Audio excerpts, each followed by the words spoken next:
effectively, how long have you been delivering aid into crisis zones around the world? I've been working in war zones for almost 30 years, working for large international NGOs, and then more recently, the last 15 years, delivering humanitarian assistance with my own personal foundation that I fund Right. myself. Right. Okay. So this is not new.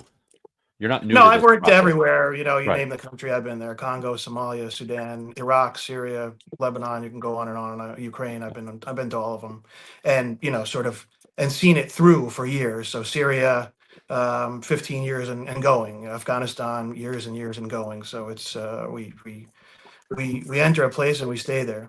Sort of to help whoever we can. So one of the things you often hear is, Israel's the first country that's ever been expected to provide aid to the people that it's fighting. But of course, they're not doing any of the provisioning themselves. Like you and others are the ones that are actually providing the aid, paying for it, buying it, moving it in. So walk people through what this like. So let's say you want to deliver a truck full of medicine.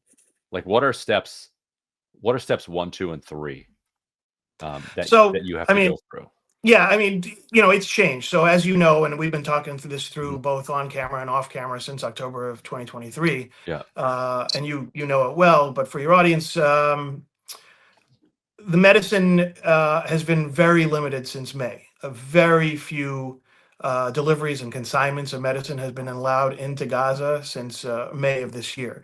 I had been getting medicine in pretty regularly prior to that.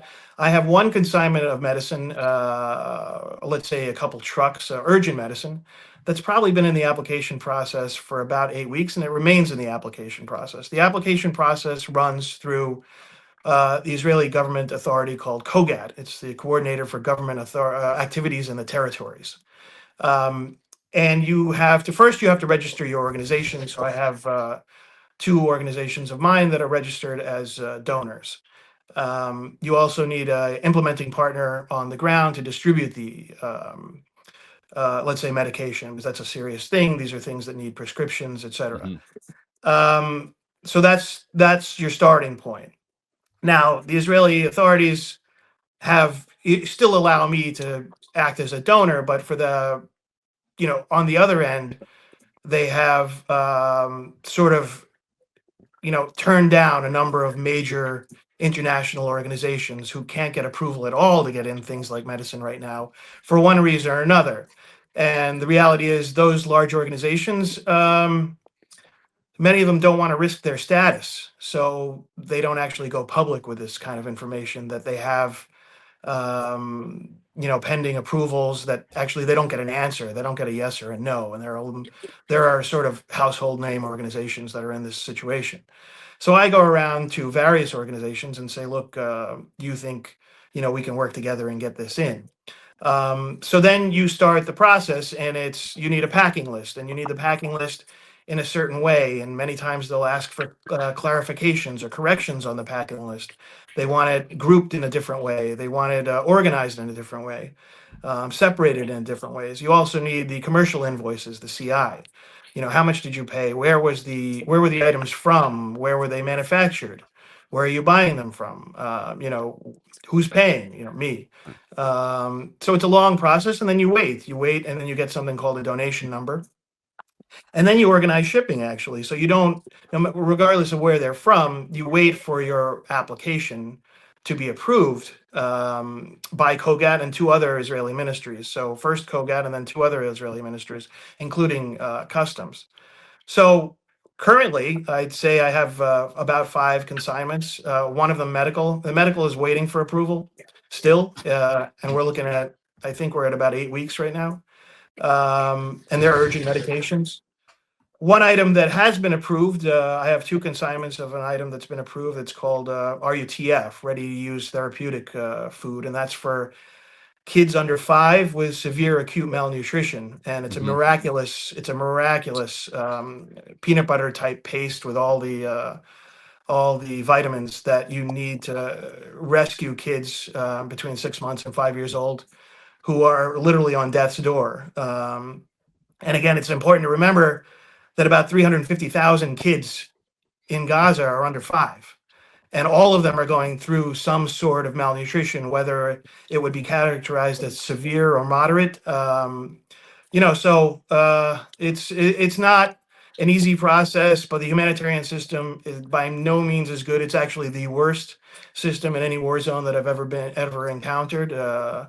It's not thought through. It's haphazard, and for the most part, we talked about this for almost 2 years now. Hmm. The intention there is to slow roll anybody and everybody trying to get stuff in. And Alex, feel free to jump in with any questions that you have too. But so, what does it take to get sent effectively like back to the drawing board? So you got your peanut butter, you got your aspirin, you've got your prescription medications.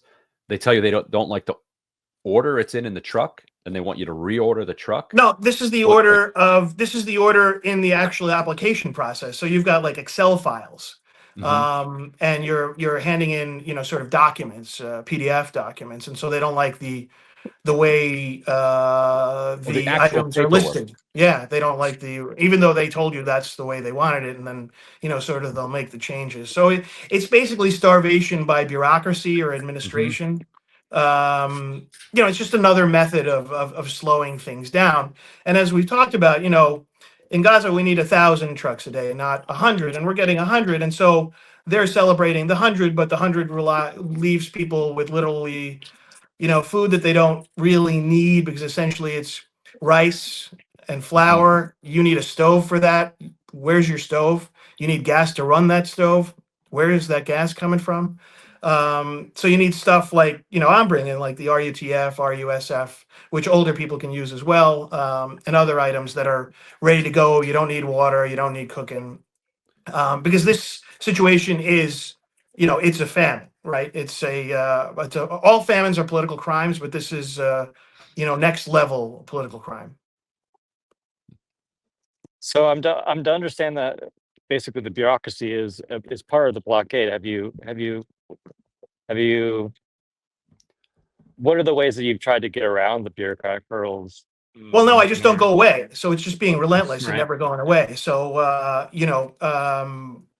we'll just keep fixing it and keep coming back. And that's just the way we operate. And so I think they're trying to wear you down. So I've been contacted actually, when other organizations hear I get approvals, they say, we don't have approval. So, literally I got a sort of cold message in my foundation email with someone who has 30 tons of RUTF, an organization, and they haven't been able to get approval, and said, like, can you help us? And I said, sure, well, I have no guarantees, but we're just not going to go away. We're just going to keep submitting and keep submitting and keep submitting. And, they try to wear you down. They try to slow you down. And, we know that, right? Like, we've known that from day one. We've known what the purpose of this entire operation is. We've known everything. And Ryan, like, people have told us we're crazy from the beginning, right? Like, and every time we've been proven correct. It's exactly what's going on, what the purpose of this is, why we have to go through these things, and we just won't go away. Do you ever get any human reactions from the officials that you're interacting with, or is it just a straight, nope, the cell line T here needs to be shifted to N, and we're off for the next 4 days, and this person's gone, and so you send it to the wrong inbox, and so, or is there anybody who's ever been helpful?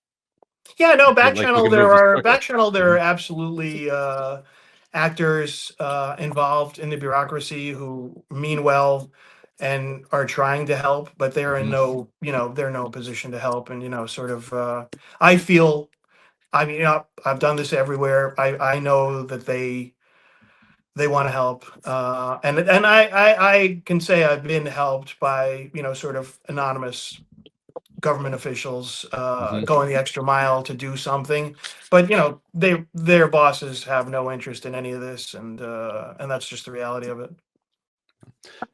In your experience, how often does it happen that people just give up? They say, like, okay, it's been 6 months in this. Oh, I think the majority of them probably, sort of, let's say, small foundations. I think the majority of them probably give up. The large multinational organizations never give up because they know what they're dealing with, and they just keep going as well. And then they keep trying to get back on the good side of the Israeli authorities. That's the reality of it, right? So they won't say anything negative. They will be careful. They'll modify their language. They'll calibrate their language in public statements. Like you've seen some of the public statements that the larger multinational organizations have put out, and they sign on. And some large organizations don't even sign on to those because they just their goal is they want to operate, right? Like, and so whatever it takes. And I think like for me as an individual, I suppose they could figure out how to shut me down, but at the same time, normalizing this sort of behavior is, it's insane, right? So I'm just gonna say whatever I have to say. Do you ever point that out to some of these larger organizations who are tiptoeing, like the tiptoeing?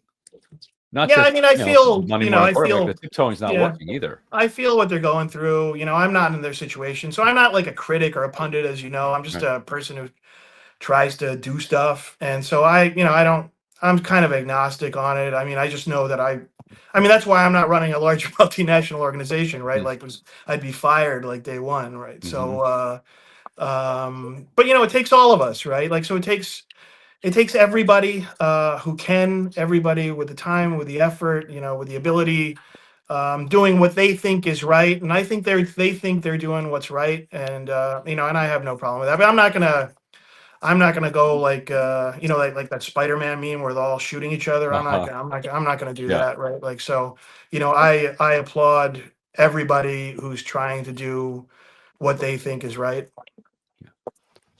When thinking about the way that international governments might play a role in and helping to facilitate maybe aid, how do you think about that in your organization and in your efforts? Do you think about the government as a way that governments across the world to aid in this, or is that also part of the hurdles? Or No, Alex, the governments have been an absolute disaster. They are an embarrassment.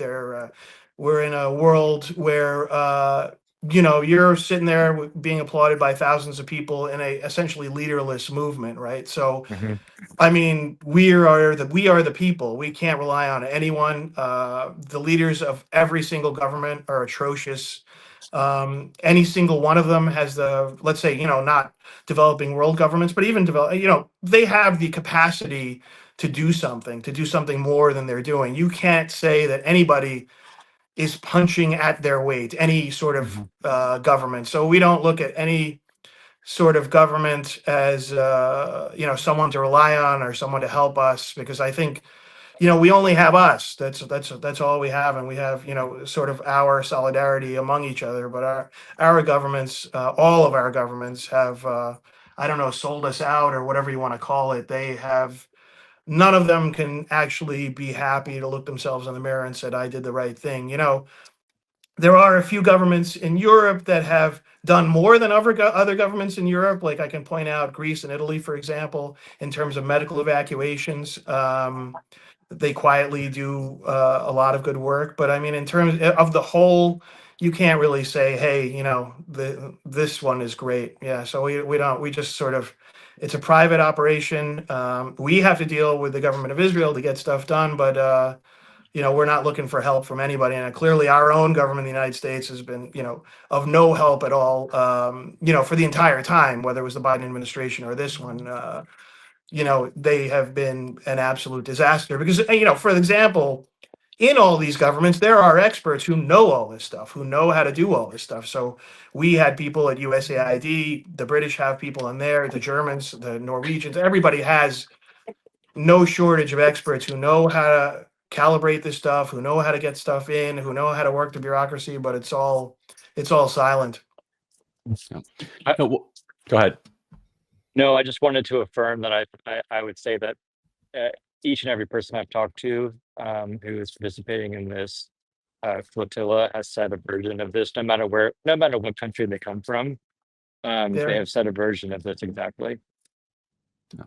Now, so what about looting? So once you've gotten your truck approved to go in, there was reporting this morning that Israel believes that its arming of the Abu Shabaab gang, for instance, has been very helpful because these gangs are increasingly taking over larger swaths of territory. A lot of these different Israeli-backed gangs are then, looting the trucks, as soon as they, basically cross the border.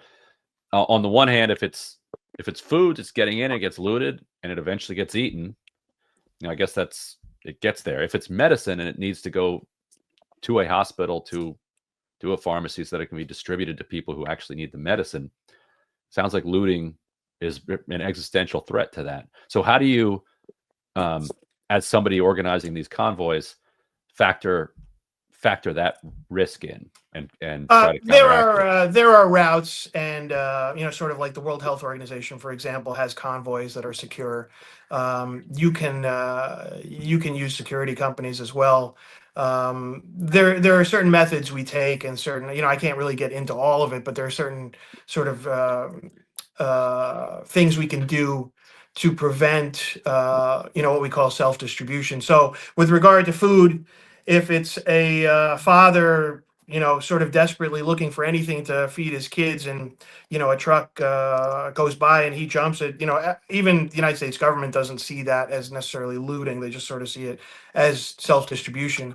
Now, in terms of our stuff, the RUTF, RUSF, and medicine, we don't need to see that being sold in the market. So we take a variety of steps to make sure they get to the warehouse they meant to get to, and then to the hospital that they're meant to get to. And that it takes a significant level of expertise in this environment. If the Israeli government was serious about it, then it would be very easy, because it's really not that complex. Obviously, as the United States government and the Israeli government have both found that there was no sort of identifiable large scale Hamas looting of anything. And that's been my experience with all the trucks that I've sent in over 2 years. Never, not once. So, the enemy is clear. Yeah. I mean, for people that are confused about that, Israel has 24/7 complete drone surveillance. So if there was any Hamas looting, they would spot that immediately. They would see that. Well, I mean, they control, like, I've said this before, but I think it can't be emphasized enough. I've said it with you, for 2 years, that, the Israelis control every border. They control all access to Gaza. There's no other alternative way to get into Gaza without Israeli approval. And, like I raised this issue about Ukraine. It's as if the Russians controlled every border into Ukraine. They don't, right? There is Moldova, there's Romania, there's Hungary, there's Slovakia, there's Poland. The Russians control the Russian border and the Belarus border.